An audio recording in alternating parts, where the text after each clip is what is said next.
All right, welcome to The Explainer, everyone. Today we're unpacking what looks like a literal political earthquake happening right now down in Victoria, Australia.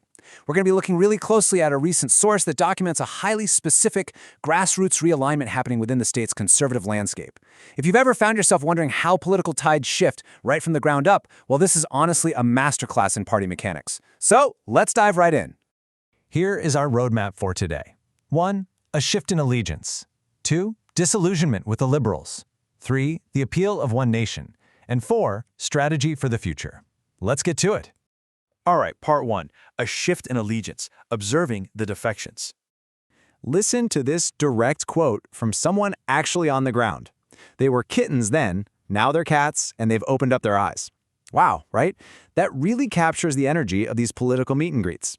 The people interviewed in the source, they absolutely do not see this as just some casual change in their voting preference. They are framing it as this sudden, major political awakening.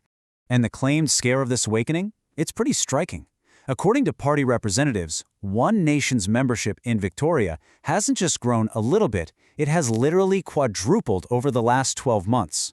This fourfold surge is reportedly being driven by newly engaged, previously disenfranchised voters who are stepping into the political arena for the very first time.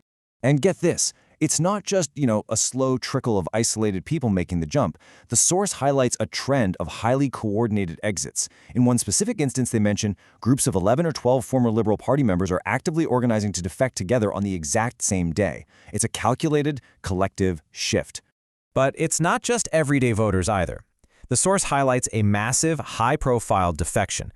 A former Liberal candidate who ran directly against ex-Premier Daniel Andrews back in the 2022 state election has completely jumped ship to One Nation.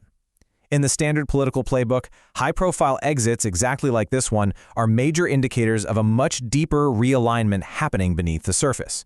So you got to ask yourself, what exactly is driving this organized exodus? What's pushing voters and politicians away from an established major party and toward a smaller alternative? Well, to figure that out, we have to look directly at the grievances of the defectors themselves. Which brings us to Section 2, Disillusionment with the Liberals, the stated grievances. The folks interviewed in the source material, they didn't hold back. They were highly specific about what pushed them away. They describe a party leadership that actively ignores its base, basically treating long-term members as mere numbers on a spreadsheet. They point to really deep frustrations with factional infighting, a complete lack of policy direction, and a strong belief that recent candidate choices lean way too closely to their opponents in the Labour Party. Now, abstract complaints are one thing, but there's usually a specific catalyst, right? For a lot of these individuals, that breaking point was the departure of Sam Roth from his seat. Interviewees explicitly cited this event as the proverbial straw that broke the camel's back, the moment that finalized their exit from the Liberal Party. And the timelines involved here show just how rapid this pivot really is. We are not talking about lifelong opponents. One individual featured had been a dedicated Liberal member for 12 straight years. Actually, look at the other side of that coin. Another person noted it had been barely 12 months since they cast a vote for the Liberals, and today they are actually running as a candidate for One Nation. It is an incredibly decisive U-turn. Moving right along to Section 3, the appeal of One Nation, the proposed solution. The source material lays out a really stark contrast in how these defecting voters see the two parties.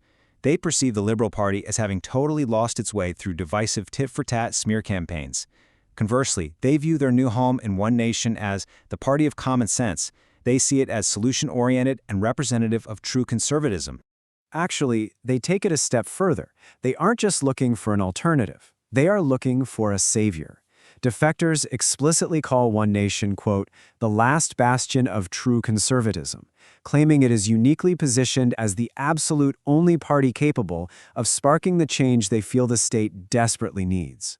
And this right here is absolutely crucial to understand. It represents a fundamental shift in voter mentality. Historically, voting for a minor party, it was often just seen as a protest vote. But these defectors claim they are completely done just making statements of anger. They have transitioned to a strict policy focus, actively seeking practical, legislative outcomes. All right, on to our final section, number 4, strategy for the future, tactics and goals. 14. That is the exact number of primary policies that One Nation officials claim to have formulated. It's part of a brand new comprehensive policy document that they say is designed specifically to prove they have the capacity to actually govern Victoria. But wait, that raises a pretty massive tactical question, doesn't it? If they have this comprehensive 14-point playbook ready to solve the state's problems, why on earth are they keeping it a total secret from the eager public? Well, the answer is entirely tactical. Representatives explicitly stated they're choosing to trickle-feed these policies to the media over the coming months. It's a defensive maneuver. They are deliberately doing this to prevent the major parties, both Liberal and Labour, from stealing their platform before the election cycle really heats up. But there's actually a super pragmatic philosophy underneath all that defensive strategy. As one rep put it, if we fail to secure government and every other party steals our policies, fill your boots. There's no need for us to be here then. It's a fascinating approach. Even if their rivals completely steal their ideas, their ultimate goal of forcing conservative policy changes is still successfully achieved. So, looking at the long game, their regional objectives are actually mapped out step by step. Step 1, gain the trust of the electorate. Step 2, prove they can either form the balance of power or govern outright. And Step 3, the big one, their ultimate stated goal, oust the current state Labour government. And to prove they aren't just blowing hot air, party officials point directly to their track record. They claim a 100% success rate from their very first state election appearance in Northern Victoria back in 2022. That's a metric they state they intend to heavily leverage to build momentum statewide. And that leaves us with a pretty fascinating final thought to chew on. We've seen the motivations, we've looked at the rapid defections, and we've unpacked the calculated secrecy. So the big question now is this. Is this grassroots exodus just a temporary symptom of frustration, or will it permanently reshape the foundations of Australia's political landscape? Time will definitely tell. Thank you so much for joining me for this explainer. I hope it gave you a much clearer view of the mechanics driving political change. See you next time.